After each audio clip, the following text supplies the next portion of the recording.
প্রিয় দর্শক, নারীদের যে চারটি খিদে সবার কাছে গোপন রাখে, আজ আমি এমন কিছু সত্য কথা শেয়ার করব যেগুলো নিয়ে খুব কম মানুষ খোলাখুলি কথা বলে। এই বিশ্বাসগুলো জানলে একজন পুরুষ যে কোনো নারীর গোপন কথা জানতে পারবেন। আর সবচেয়ে গুরুত্বপূর্ণ মূল্যবান কথাটি আমি ভিডিওর একদম শেষ অংশে বলেছি। তাই অনুরোধ থাকবে শুরু থেকে শেষ পর্যন্ত মনোযোগ দিয়ে দেখবেন। চলুন ভিডিও শুরু করি। মহিলাদের ও পুরুষদের তুলনা করতে গিয়ে চাণক্য কয়েকটি কথা তুলে ধরেছেন যা সাধারণত মহিলারা অন্য কাউকে জানতে দেন না।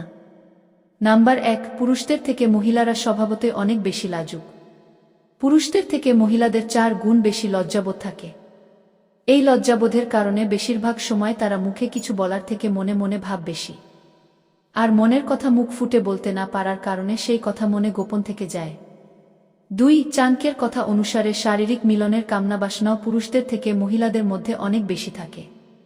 পুরুষদের থেকে মহিলাদের মধ্যে ৮ গুণ বেশি কামনা থাকে, কিন্তু লজ্জার খাতিরে সেটা প্রকাশ করতে পারেন না।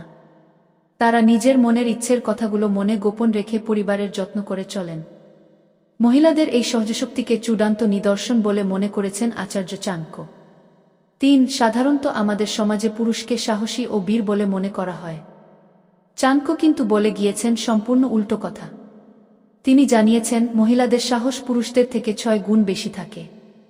বলা যেতে পারে মহিলারাই হলেন সাহস ও শক্তির আধার। চতুর্থ, খিদে বা আহারের ইচ্ছা দ্বিগুণ। চাণক্য বলেছেন মহিলাদের খিদে পুরুষদের থেকে দ্বিগুণ। এর কারণ তাদের শারীরিক গঠন, হরমোন, গর্ভধারণ, সন্তান প্রসব এবং দৈনন্দিন পরিশ্রম। কিন্তু সামাজিক রীতিনীতির কারণে মহিলারা প্রায়শই কম খান, নিজের প্লেট থেকে অন্যকে বেশি দেন। এই খিদে শুধু শারীরিক নয়, এটি জীবনের প্রতি একটা গভীর আকর্ষণের প্রতীক। মহিলারা অনেক সময় নিজের চাহিদা দমিয়ে রাখেন যাতে পরিবার ভালো থাকে। চাণক্য এই ত্যাগকে প্রশংসা করেছেন, কিন্তু একই সঙ্গে বলেছেন যে এটি তাদের স্বাভাবিক শক্তির অংশ। আধুনিক যুগে পুষ্টির অভাবে অনেক মহিলা অসুস্থ হয়ে পড়েন, কারণ তারা নিজের খিদেকে অগ্রাহ্য করেন। এই ৪টি গুণ, লজ্জা, কামনা, সাহস এবং খিদে, মহিলাদের মনের গভীরে লুকিয়ে থাকা শক্তি। চাণক্য এগুলোকে গোপন বলেছেন কারণ সমাজ এগুলো প্রকাশ্যে আলোচনা করতে চায় না। কিন্তু এগুলোই মহিলাদের আসল শক্তি। আজকের যুগে এই গুণগুলোকে স্বীকৃতি দিয়ে মহিলাদের আরও স্বাধীনতা ও সম্মান দেওয়া উচিত। চাণক্যের কথা হাজার বছর আগের হলেও এর মধ্যে অনেক সত্য লুকিয়ে আছে। আজকের আলোচনা আপনার কাছে ভালো লেগে থাকলে অবশ্যই আমাদের চ্যানেলে নতুন হয়ে থাকলে সাবস্ক্রাইব করে পাশে থাকুন। ধন্যবাদ।